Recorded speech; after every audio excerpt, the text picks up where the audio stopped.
Next is muscular endurance. Muscular endurance.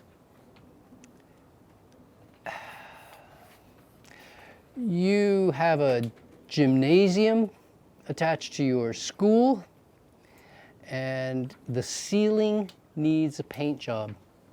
It's a big gymnasium, and the only way to paint it is with a roller on a very long stick. It's not super heavy, but it's a little bit heavy. It maybe weighs 5 kilos or something. You hold it up there and you start doing that. And like the old joke, you know, it's a small world, but I wouldn't want to paint it. It's a big gym.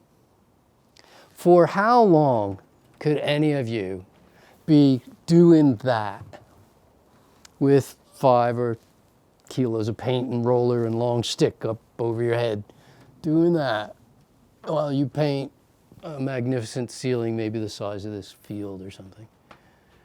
Like, I'd be good for about 20 seconds, you know, and then I'd be going, oh, I've got the strength to do it.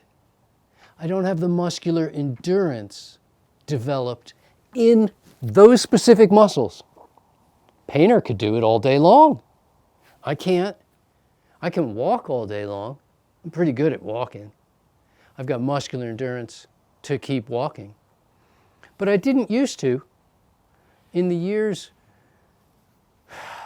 when my only fitness activities were rollerblade, bicycle, and run. Rollerblade, bicycle, and run. And that's what I did. If somebody took me out for a walk, I had a hard time walking a mile. It would just exhaust me. I had everything but the muscular endurance to do that specific thing. You know, I could run 10, but not walk 1. It was really strange. Okay. So the idea of muscular endurance, to be able to repeat, but it's not huff and puff, is it? It's not at a huff and puff level. It's not at a maximum speed level. It's not speed endurance. It's muscular endurance, a different thing entirely.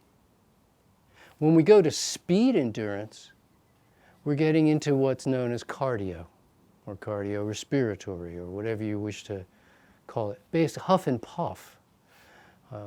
You can talk, but maybe it's getting a little breathy, and you can keep it going for 12 or 15 or 20 minutes, or maybe even longer. But not huge periods of time.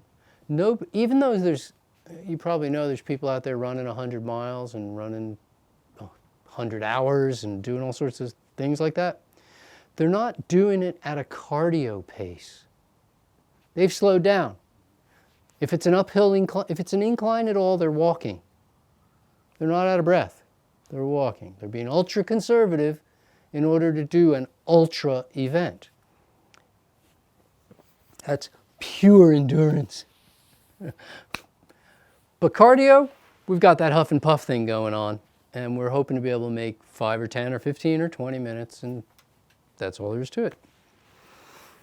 There's elements of all of these in our yoga. Depends on the type of yoga and how you do your yoga and where you're pushing for.